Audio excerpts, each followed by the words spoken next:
Initiative eza malamu makasi parce que bana basi lelo toza sous la valeur te à cause parents bakufi tozwi matin ok na ba classe te musala maboko toyebi te ebela bafi bayebi kaka bamitika na bango bateka nzoto mpo ke azwa makoka kolia azwa makoka kolata na yango bango nyonso bamitungisa mpona kosala geste d'amour mpona kosangisa makoki oyo mpo ke biso tobénéficie formation oyo en tout cas nzambe apambola bango lobi bana oyo bakoma mpe basukisa bénédiction mpona batebele spirituellement to soutenir mosala oyo financièrement aussi to soutenir vision oyo afin que ekende mosika na ba province na ba banlieue na ba bisika o batu mususu baza na pasi bazonyokoma bazozanga te ya kolia bazozanga te lisumbi bazozanga te ya kolata.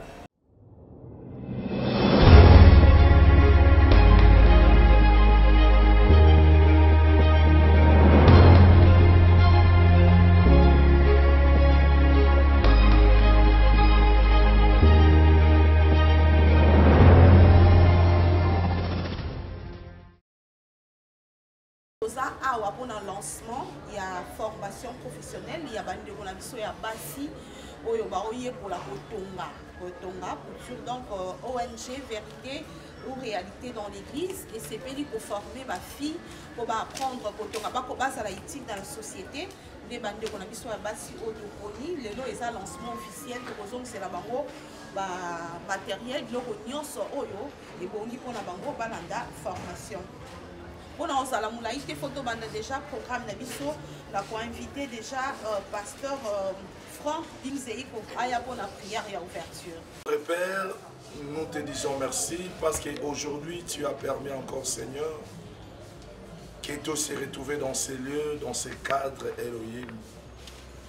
Avec l'autorité Seigneur que tu m'as octroyée sur la croix, j'ouvre cette activité par les noms puissants de toi Jésus. Je paralyse, éternel de gloire, ceux qui ne glorifient pas ton nom dans ces lieux. Lève encore ta sévérité, le Dieu de la fin de cette assise, Seigneur. Par le nom puissant de toi, Jésus. Saint-Esprit, sois avec nous. Le Dieu de la fin de cette assise. Par le nom de Jésus, nous avons ainsi prié. Amen. Amen. Est-ce qu'on peut acclamer, s'il vous plaît? Et bien, nous allons passer à la deuxième étape, l'exhortation avec le pasteur Idé Malola, qui nous invitera également. Sous vos applaudissements, bien sûr. J'ai deux parties dans l'exhortation. Je commence à exhorter d'abord les comités directeurs. Des gens qui vont diriger l'ONG pour la fondation Vérité ou Réalité dans l'Église. Je suis dans Zacharie chapitre 4, le verset 10. Si quelqu'un, il peut même assis lire à haute voix. C'est un passage. Car ceux qui méprisaient les jours faibles commencement se réjouiront en voyant le niveau dans la main de Zorobabel. Alléluia. Dans la Bible, Zorobabel, il avait conduit le premier contingent juif hors d'exil, hors de Babylone. Personnellement, je trouvais cela comme l'une des missions de la fondation Vérité ou Réalité dans l'Église. Ne méprisons pas de faibles commencements. C'est écrit de faibles commencements, c'est au pluriel. J'ai enregistré beaucoup des erreurs ou quoi, et vous en avez boye, toi comme retard, vous la boye, ça peut décourager, vous avez engagement, vous collaborer dans tout. Ça, on appelle ça de faibles commencements. Ne soyons pas déçus par rapport à ça. Voyons la vision de Dieu. Voyons l'objectif que le Seigneur nous a donné. C'est ce que j'aimerais insister sur ça.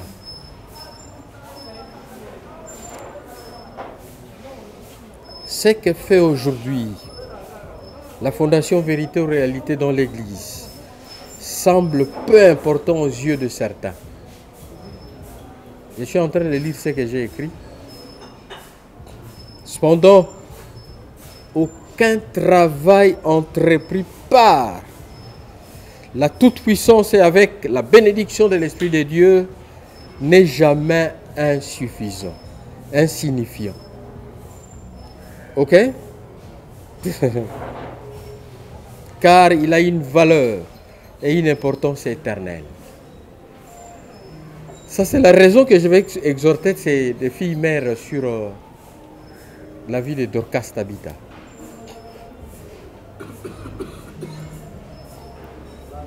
Aucun travail entrepris par la toute-puissance et avec la bénédiction de l'Esprit de Dieu n'est jamais insignifiant, car il a une valeur et une importance éternelle.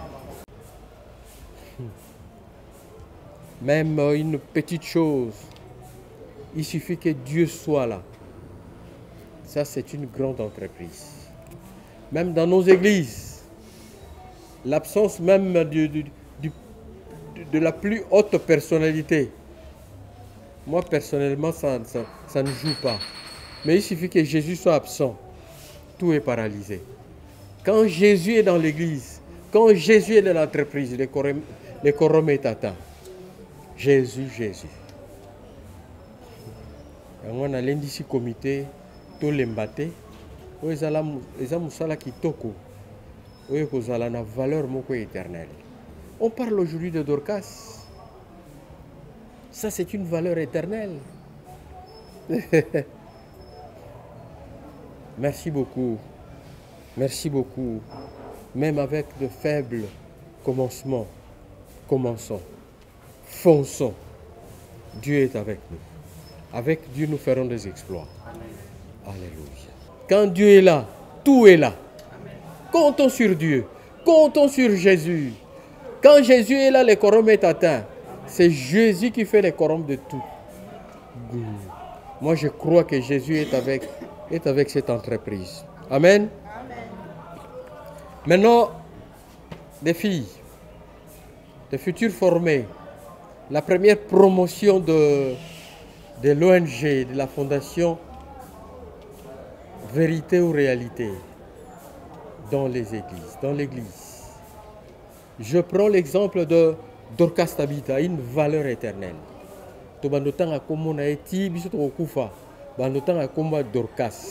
Tabitha.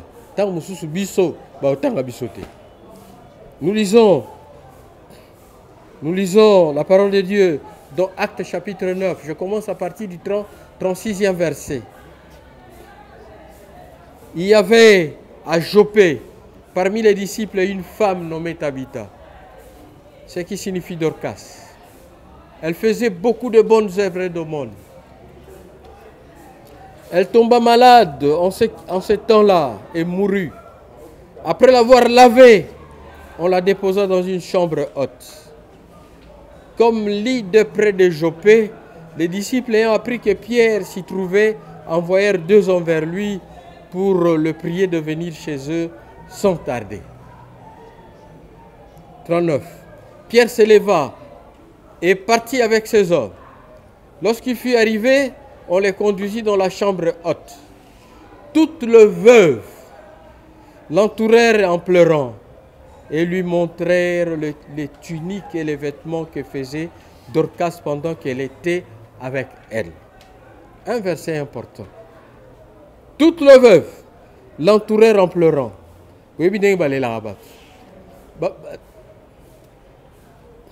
Et bando lakisa Pierre tala bilamba o mama za osala parce que aza osala ba aumône ezali ba don o ba pesa ba bola azaki une femme de bonnes œuvres. Pierre fit sortir tout le monde, s'est mis à genoux et pria, puis se tournant vers le corps, il dit Tabitha, lève-toi. Elle ouvrit les yeux et ayant vu Pierre, elle s'assit. Moi, mon problème, c'est Tabitha.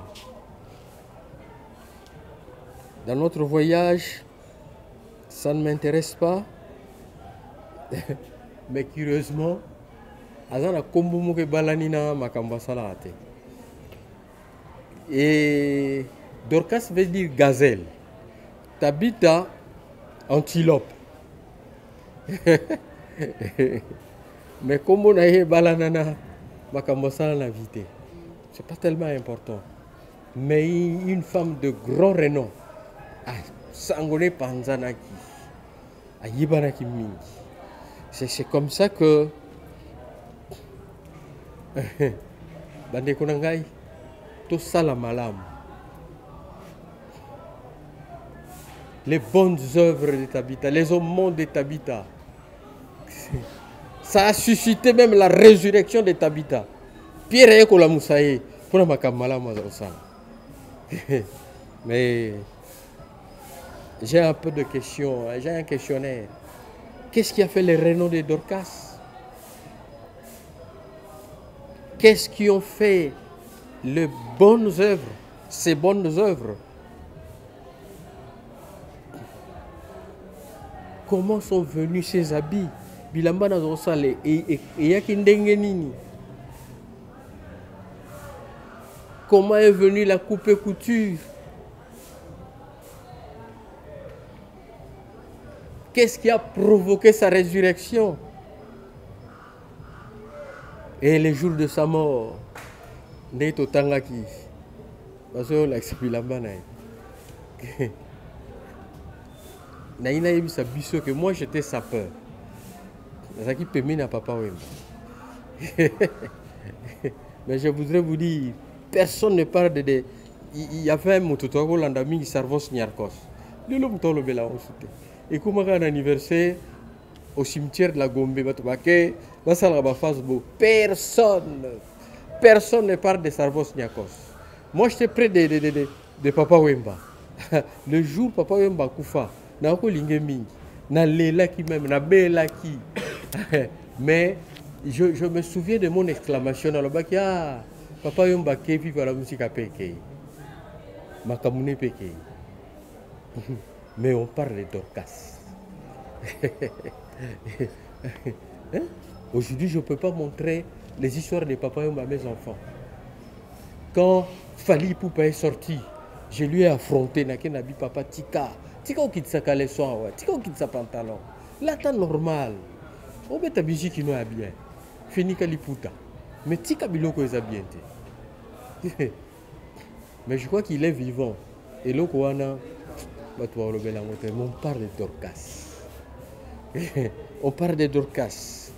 Qu'est-ce qui a fait le renom de Dorcas? Les bonnes œuvres et les aumônes. Bible Mutolobinabiso. Qu'est-ce qui ont fait les bonnes œuvres et les aumônes de Dorcas? Ce sont les habits de tunique, bilamba. Et donc, ça là, le coup, mon est bilamba. A autonga bilamba, a qui a kabole libat. Bilamba. Bilamba. Bande konanga basi. Il ne faut jamais douter de Dieu. Nous avons le likamomoka mouké. Quand on attend la vie de Joseph, et l'on est comme ça, Joseph Mokonzi. Et ça va être tout. Et lui, il comprend dans cette. Tant que chez les parents, il voyait des choses. À comme on a Potiphar, esclave, et là, au moins, qu'est-ce qu'il peut faire? Je l'ai dit clairement, hein, j'ai cherché dans toute la Bible là où Joseph est en train de prier dans mon athée. Pasteur, ah, pasteur, tu as la place où Joseph a prié. Je n'ai pas vu. Je n'ai pas vu Joseph adorer comme nous. Je n'ai pas vu Joseph faire de jeûne. Et une vie extraordinaire. Le secret de Joseph, c'était Dieu.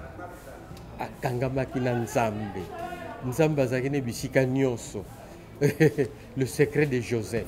Nzamba comme c'est moutoumnen likoka ndoto. Je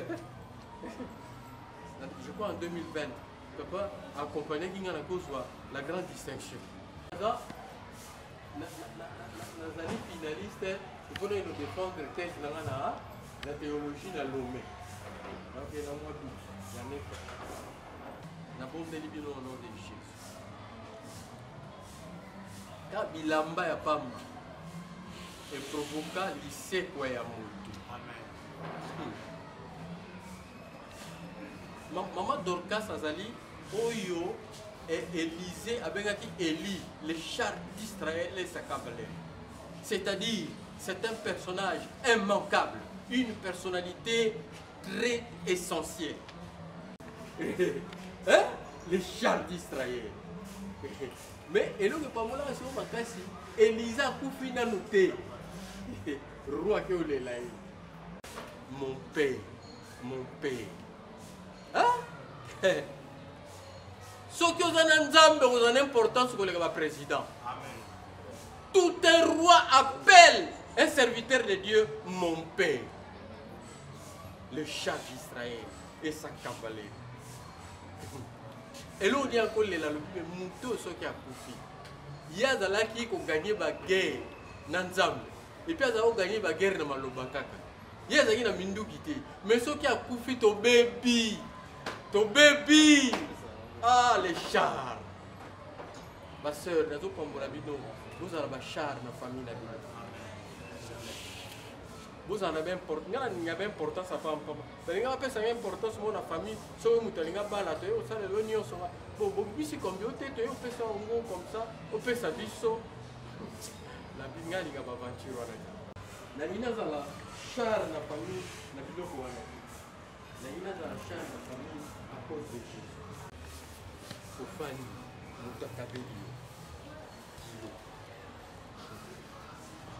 Koteka nzoto, Koteka nzoto. On ne peut pas faire des commerces avec le corps. C'est pas possible. La bombe de l'épine. Nous vous en grâce, c'est ce qui n'a pas de cas. Il l'a mis à part. Et puis ça veut dire le corps. J'allais la foi. On négligeait. Autant la vie à sainteté. Bilamba ya pamba et on peut ça donner importance. Pas tout vendre le pavillon. Pas tout le pavillon. Bilamba ya pamba. Ndenge Dorcas. Voilà l'occasion. Voilà l'occasion. Bilamba kaka et ça la Dorcas. Ce n'est même pas combo naïe. Et ça l'a été. Même pas mes parents n'aient. Et ça l'a été. Mais bilamba dans Otonga. Nous avons l'ambien en onction. Ils ont pas là-bas. Moi je crois, ça c'est le lancement. Les premiers jours.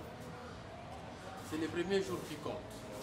Dans ce pays, nous avons grâce à Dorcas. Ce pays, nous avons grâce à la formatrice. Vous en avez grâce. Il l'a mis à Pam. Que le Seigneur nous bénisse. Amen. Amen. Pour prononcer le nom des circonstances. Que Dieu soit béni pour cette belle journée. Nous bénissons aussi le Seigneur pour cette exhortation biblique. Que toute la gloire revienne à notre Dieu. Je m'appelle le frère Fortune Mbala. Par la grâce de Dieu, je suis porteur de cette grande vision parce que les visionnaires, les sponsors officiels, c'est Jésus-Christ de Nazareth qu'on est en train de servir par sa grâce. C'est depuis 2013, le 19 mars 2013, que par la grâce de Dieu, on avait eu cette vision. Et l'année prochaine, ça sera, on va totaliser 9 ans. Nous sommes une structure indépendante. Nous évoluons dans le milieu évangélique. Donc, je serai un peu bilingue pour na rosunga na bandeko nyonso o toza a na obako kolanda biso libanda. Comme fondation, toza na ba branche ebele. Toza na prédication, toza na encadrement, toza na ba moment ya intercession ya prière et puis conformément à maloba na nzambe toza na ba action sociale. Donc pour na biso ko sunga ba orpheline ba veuve tozo sala yango lokola ba fondation nyos touté o na sima tozo zela ko gagner eloko moko songolo pakala. C'est vraiment une vocation. Oyo même ceux qui tozongi na ancienne alliance na ba loi ya dim onzambe apesaki pona bana Israël tozomona pe ba dim mususu oyo ezalaki pona ba étranger, ba veuve, ba orphelin. Donc c'est vraiment important pour na biso même lelo dans la nouvelle alliance ya ko penser na ba catégorie ya batuana. Alors maloba o nazui ezali juste pour na ko meka kotalisa biso, je crois sœur Fifi notre modératrice a outé déjà koloba yango tokutani awa pour na lancement officiel ya projet na biso. C'est un projet au Tolinga Kito Bandango depuis l'année passée, mais compte tenu il y a des paramètres belés bon. Toya iko décider ensemble na comité na bandeko tolobi ndenge papa uti côté abiso avec le faible commencement ndenge nzamba yebisaki na Gédéon va avec la force que tu as. Parce que Tolinga Kito sala ngo eloko moko ya munene. Pona kati ya fondation toza na ba formatrice na biso toza na ba encadreur évangélique bon. On s'est décidé to meka ko minimiser coût pour que to banda. Alors to kutani awa lelo pour na lancement beaucoup plus bino bandeko oyo boza sélectionné oyo bo trouver grâce bozu onction ya Dorcas na tongo a lelo to kutani pour na ko lancer officiellement projet na biso tozomona wana donc ezali formation professionnelle en coupe et couture. Eza première promotion. Donc na oyo nzambe a disposé, c'est très important de préciser parce que za bandeko ebele tant bazomona frère Fortune azotambola na mutuka aye moi mabundi et il pense que toza ba millionnaire. Non. Ba polo ba machine, ba bilamba, ba biloko o nyonso to sombi eza mbongo o ebimi na poche ya frère Fortune te. Alléluia. C'est important à préciser. Ndenge tozalaka na ba culte na biso tozokutana ko banda même l'église primitive o nyonso bandeko ba bandeko ya nango bazotia ensemble pour que kati na bango indigent azalate. C'est dans cette même vision par la grâce de Dieu, comme toza ko servir nzambe na nzela la fondation, na ba emina serviteur de Dieu, oyo baza awa, na ba msusu ope baza na bisote, mwana na nzambe nyonso librement. Ndenge makomiezo ibisa biso que chacun donne librement comme il a résolu dans son cœur. Ezalaki na ndeko apesaki 1000 francs, 5 $, 10 $ pour que ensemble comme un seul homme to ça la couille à lancement à projet oh tozo croire que par la grâce de Dieu to clôturer en haut le 15 mars 2022 remise et kozala ya ba brevet cérémonie à collation par la grâce de Dieu le 19 mars 2022.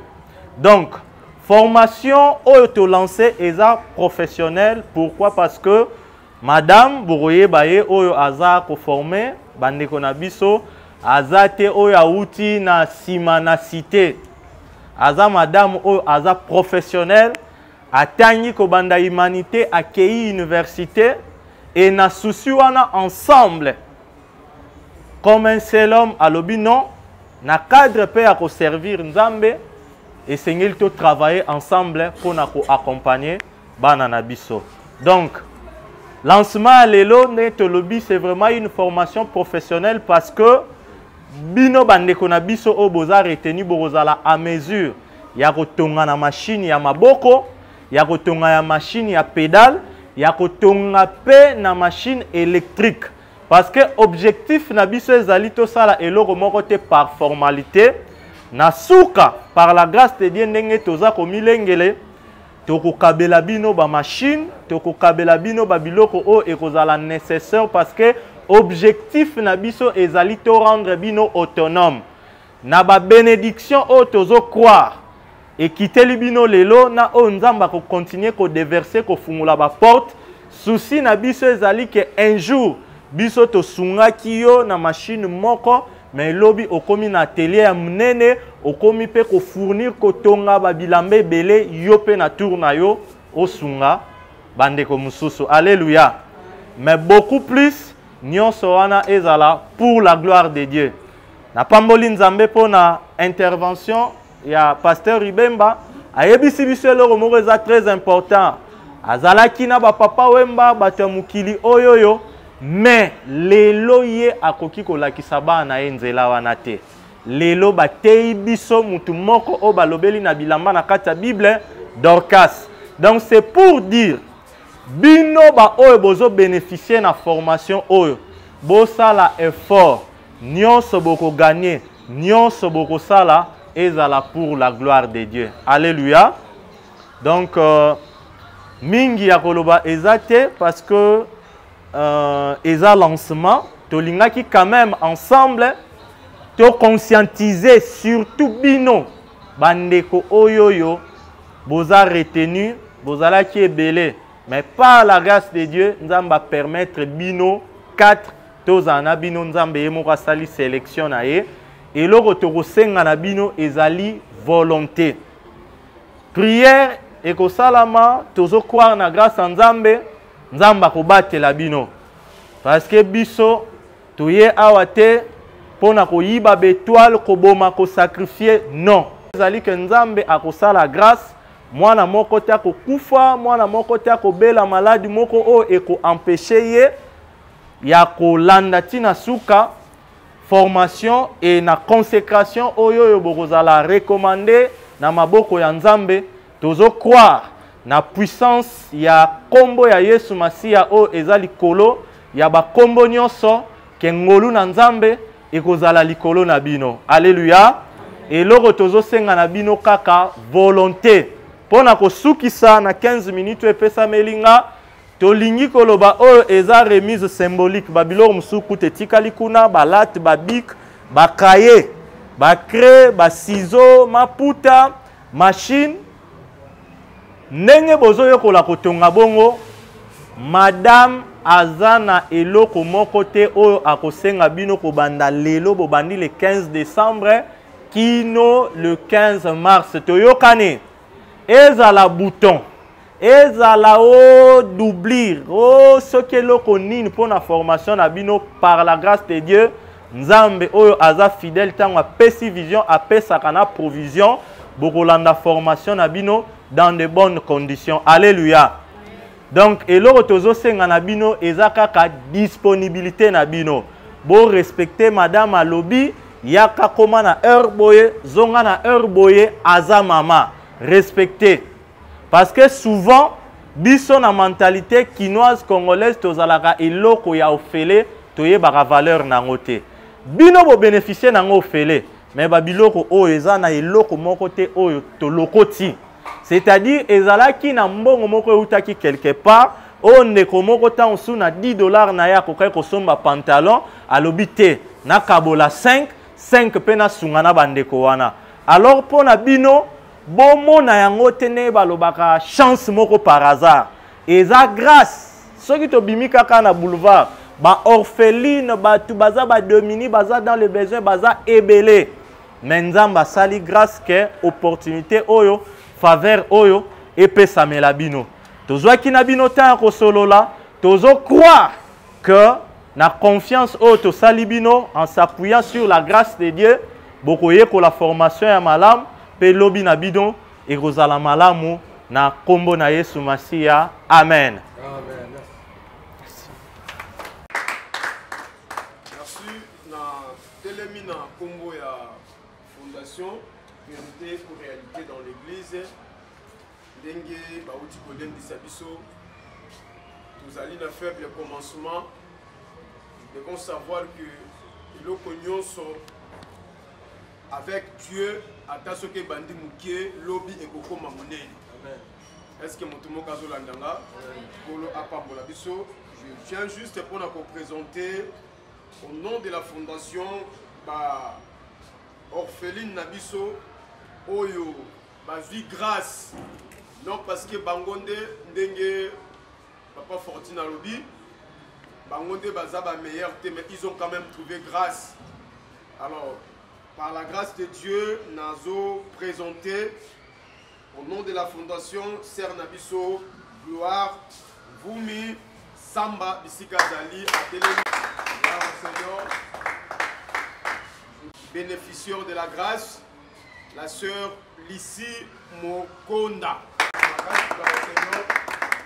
Merci Jésus.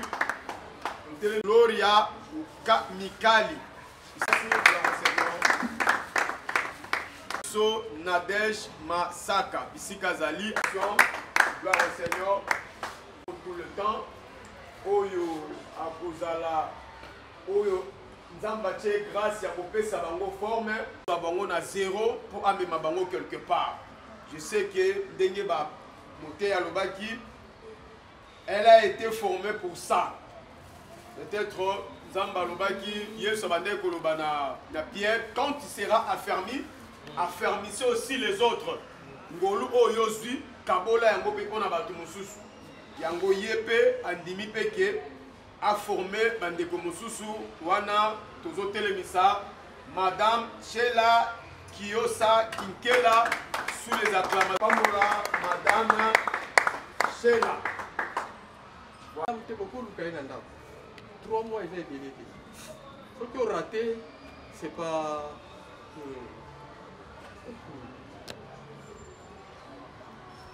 Alors, et c'est la bénédiction, dans le bas qui ngolu ya Dorcas et Zalbona Bino, mais la moni du sous ya Joseph, tant que tu as un peu le vie et la grâce.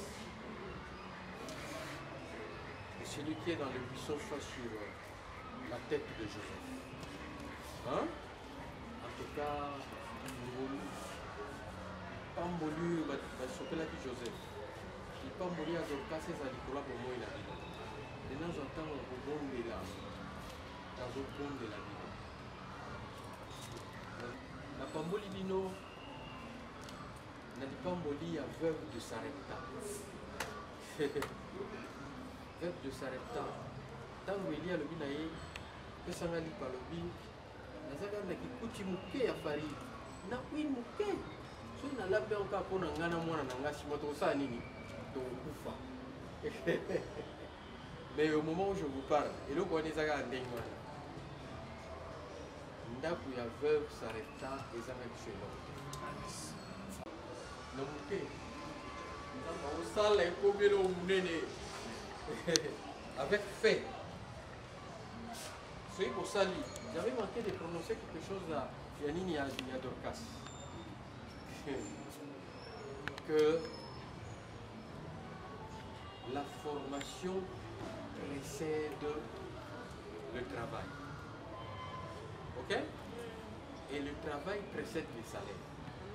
Il faut nous y pour la avance. Il faut nous y voir. Attends, c'est ça, on n'a pas sur le coup. On peut même étudier à partir de la Bible. Ce n'est pas qu'autant la même Bible est tout tribunal dans ce là. Oh non, autant la verset, c'est pas normal. Avec fait. Dieu fait avec effet. Dans le bien, il collabore avec Nabi Nonzamba au Sala, n'a fait. Ça, c'est vraiment une entreprise de Jésus. Prenez ça au sérieux. Ceux qui nous ont critiqué, bétan ne plus que Macron. 3 mois, ils ont été. Nous allons tenir le management spirituel.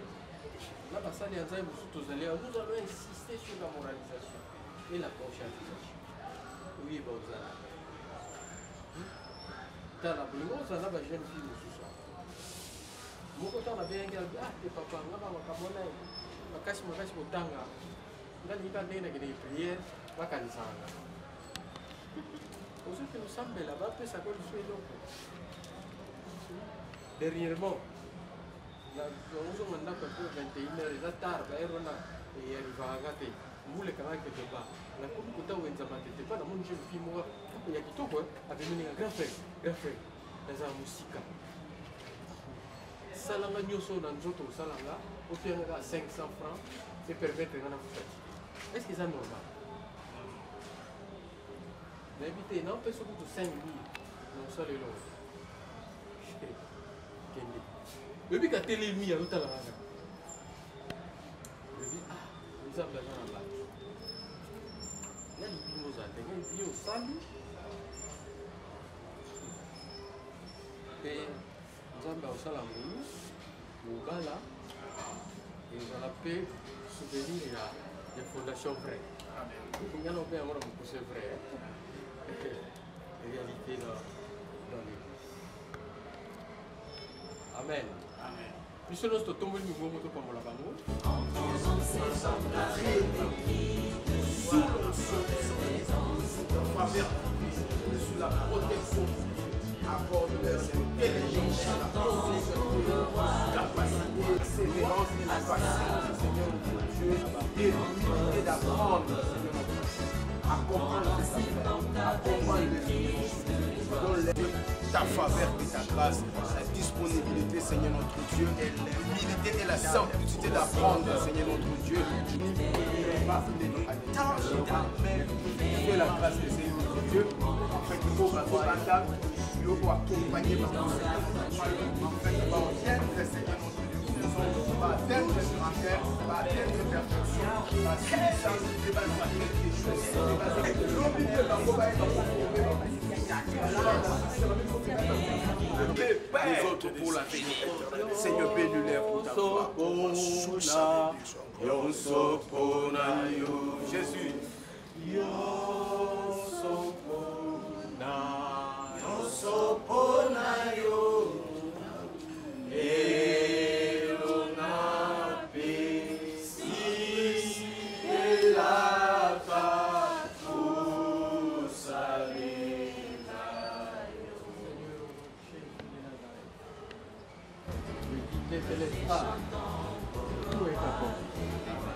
C'est pour moi qui dis ça, c'est toi Jésus. Tu as dit à la croix, au Yolobaka, il n'y a que de la certitude, il n'y a que de la confiance. Tout est accompli sur la croix. Tout est accompli sur les frontières. Béni.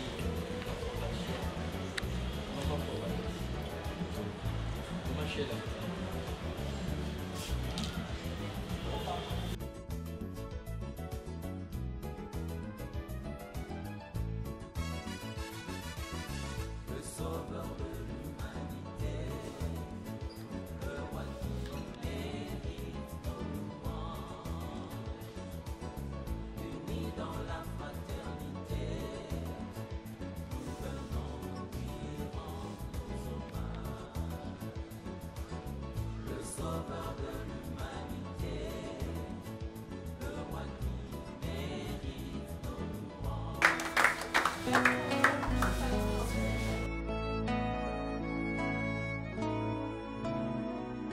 C'est encore possible de vivre la gloire passée, de reprendre force, évitons la main cachée. C'est possible de voir fleurir l'amour cassé et voir les blessures de nos cœurs séchés. C'est encore possible. C'est possible de retrouver la joie brisée, d'oublier la honte, les souffrances des droits lésés, vivre le plaisir d'un bonheur tant recherché et jouir des merveilles longtemps rêvées. C'est encore possible. C'est encore possible de tout refaire et de voir venir des beaux jours pleins de gloire, d'écrire une nouvelle page en couleur d'espoir. C'est possible de renaître. Sur ces qui compte que nous sommes en train de travailler aussi dans le plein évangile. Et ce sont des actions que nous devons avoir pour d'appuyer pour que cela puisse aller de l'avant. Nous allons bilingue, nous sommes vraiment ma casse parce que j'encourage aussi nos candidates de manière à ce que tout que des négociations comme l'homme de Dieu vient d'exhorter. De la valeur, c'est tout comme nous sommes en train d'être formés. Et Nakangelo pour moi, le formation précédente, travail précédent, salaire. Et ça, en tout cas, qui n'a tout droit. Et je sais qu'au cas par-ci par-là, mais quand on est déjà formé, et ça, Dieu locaux, ils ont personne là. Ou salam bangwana. Donc en fait, que Dieu soit avec vous et que vous puissiez considérer aussi ce que vous venez d'apprendre. Là, vous voulez être engagé dans cet enseignement ou dans cette formation. Et ne la négligez pas. La formation est tellement à la base de la vie des hommes. Donc, ce qu'il doit apprendre, et bien que lobby, et comme on veut nous parler sur la vie des Dorcas, il y a encore des choses que nous allons voir. Et ce que nous avons vu aujourd'hui, ce n'est que les débits. Et Nengue va exhorter Bisso, un faible commencement, tout négligé à monter. Et je crois que la vision est là. Et mais déjà, quand Dieu parle, il voit c'est au-delà de ce que nous sommes tentés de voir aujourd'hui. Et je souhaite qu'il y ait un week-end de Bosso et aller prospérer et tout se passe d'une bonne manière. Et Dieu vous bénisse. Merci. Fondation Vérité et Réalité dans l'église de Pessibisso. Donc, de profiter parce que vous avez les filles déjà, lobby belé dans de la sûreté. Nous sommes arrivés à la fin. Pour cela, nous invitons le prophète Joël Moutalila pour la prière de clôture. Merci. En suivant les exhortations du révérend, vous sentez qu'il y avait vraiment une profondeur par rapport à cette disait. Moi, je crois que déjà la prédication de l'homme de Dieu était aussi des déclarations. Des déclarations positives qui peuvent pousser aussi cette initiative à aller plus loin. Nous voulons juste sceller cette bonne prédication à travers la prière. Et cette prière sera accompagnée de déclarations prophétiques pour que la fois prochaine, nous revenons encore ici pour voir comment la structure, comment l'idée sera encore plus vaste. Merci, on peut se lever le numéro parce que nous devons déclarer ensemble. Avec déclare la vie ou la mort sont au pouvoir de la langue.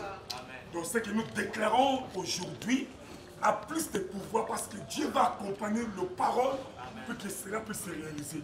Il dit, il accompagne la parole de ses serviteurs. Nous déclarons, par le nom puissant de Jésus, Père éternel, Dieu tout-puissant, merci pour cette journée grandiose, cette journée inoubliable. Merci parce que Seigneur, tu as voulu que cela se passe ainsi. Merci pour des bonnes idées. Merci pour cette grande vision que tu as donnée à tes enfants. En ce moment, en qualité de ton serviteur, je déclare succès, réussite, avancement, ouverture, bénédiction. Au nom de Jésus, il n'y aura aucun obstacle qui se tiendra devant cette initiative. Et je nous déclarons que toutes les idées, toutes les réalisations qu'à travers cette point de vue va pouvoir réaliser, Père, que ta main puissante soit sur eux. Accompagner les initiateurs, accompagner les visionnaires, accompagner les gens qui s'adhèrent de la vision afin que cela puisse faire une bonne compagnie. Par le nom puissant de Jésus. Moto mokote akolonga oyokani. Nenge tuye a na basani yo. Nito sangani a papa. C'est que la grâce qui accompagne chaque ministre qui est ici et accompagner l'initiative. Aujourd'hui, c'est la coupe petite. Demain, c'est l'informatique. Demain, c'est l'école de chauffeur. Demain, c'est le bâtiment. Quoi? Tout ça, c'est une hôtellerie. Nous croyons que cette équipe aura des branches et des branches sociales, des branches spirituelles. Et cela, ce sera pour ta gloire. Père, je bénis ces enfants.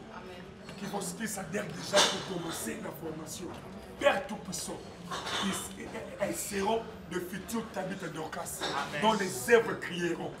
Quand les œuvres crieront, ils seront utiles dans la société. Et Seigneur Tout-Puissant, tant qu'ils seront utiles, Père éternel, tu penseras aussi à bénir ces 7 initiatives qui ont consulté. Bénis encore, Seigneur. Nous disons ensemble avec les serviteurs, merci Seigneur Jésus-Christ. Merci Seigneur Jésus-Christ. On peut acclamer le Seigneur. Nous disons 3 fois Amen, Amen, Amen. Amen, Amen, Amen. Merci beaucoup et merci à tout le monde d'avoir répondu à notre invitation.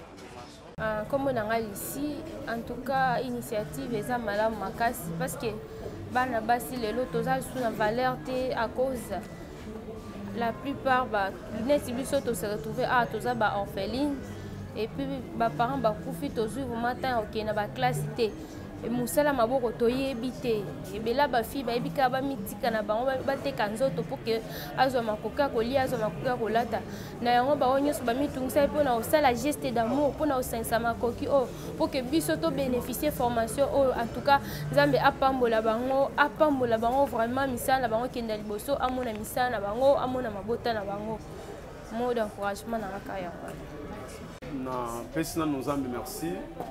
Au nom de la Fondation Vérité et Réalité dans l'Église, toujours remercier Bande Cognos Oyo de Léon des Prêts, Oyo Bazo soutenir l'initiative Oyo. Fondation Vérité et Réalité, c'est une grande vision. Oyo, ils ont vraiment à bras ouverts pour aider Batunion Sopé, au nom de la fondation, toujours remercier les partenaires et les Konabiso Soba en ensemble à travers le monde. Oyo Bazako ajouter, tout Bazako contribuer, puis Bazako Kana contribuer pour l'élargissement et pour l'émergence de la vision Oyo. Voilà pourquoi toujours sing encore que Nzambe Alola, Apambola, Baïo déjà, sali quelque chose parce que toujours croire que demande, tu as toujours posé un soutien de lions ou des prêts, de père que vision oyo, ce qui le lobe en découvre mon aniboy, lobby tu as posé ça encore plus. Voilà pourquoi nous demandons que la main du Seigneur est à la licola bandekognon, ce peut toujours cinq encore soutien, il y a bandekognon, ce peut y a banananzambe sur des bons cœurs à travers le monde entier, afin que s'approcher, peut attendre encore le boko. De peur que vision oyo et kende liboso ils a vision en Zambé ils a pour nous soutenir na cadre social bana oyo bazana pour ça bazala bien ba orphelin ba orpheline ba veuve ba démuni tout ça na pour ça ya lisungi tout ça na pour ça vraiment na cadre ya finance projets ont continué 2022 on a encore beaucoup de choses à faire. Alors, nous demandons vraiment la main de Dieu. Nzamba pambola bato ebele, nzamba mona bato ebele o nyonso, bazo kanisa kosala bolam, bazo kanisa de faire quelque chose.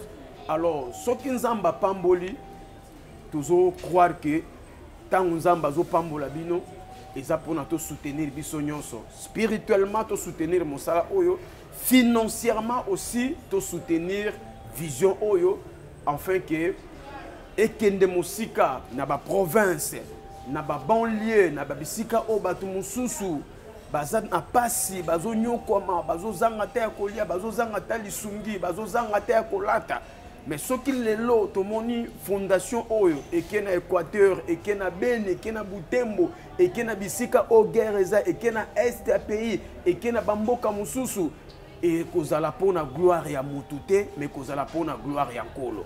Voilà pourquoi oyo nyonso asalaka pona nzambe nzambatika kaba oya yete. Ndenga lobaki na Abraham que je bénirai ce qui te bénira. Nzambe pe apambola ba nyonso bako pambola musala oyo pe bako soutenir vision oyo. Vraiment nous disons grand merci à Dieu, nous disons grand merci na bandeko nyonso à travers le monde entier. Oyo des fois totangi bakombo na bangote mais basali quand même pe bazo continuer ko sala que la main de Dieu ezala vraiment likona bango. Au nom de notre Seigneur Jésus-Christ, que Dieu bénisse toute l'équipe de la Fondation, au nom du Seigneur Jésus-Christ. Premièrement, pour moi, je bénis vraiment la fondation. Dans geste malam, on va saluer les lots. Pour les orphelines, on va faire mère, va démini. Les lots, va continuer à moussala, la formation. Moi, je crois que les lots, va continuer à la formation. Lobby, bana, on va comme avec la souk, ça veut dire pour la batterie. Yango par là, moi, j'ai profité pour la toute personne. Acheter le beau qu'on a pour la formation. Tikanzambalo l'a vraiment à Pambolae. Je crois la Bible nous dit quelque chose. C'est lui qui donne à Abraham à cause de la bénédiction à Abraham. Mais oiseau peut s'en veuve n'a pas orphelin à cause de la bénédiction elle est très haut. Et on zamba Pambola Moutounioso où il a participé puis a participé à la fondation Tikanzambalo là à Monayo. Mais moi je crois que et bandi lelo na coupe écouti, mais je crois que demain ou le lendemain, tout le monde a la formation et que sopana loko la mboula la formation. Tikanzambalo la apambola bino, mutunyon so participa qui li patana nkembo za likolo na yo.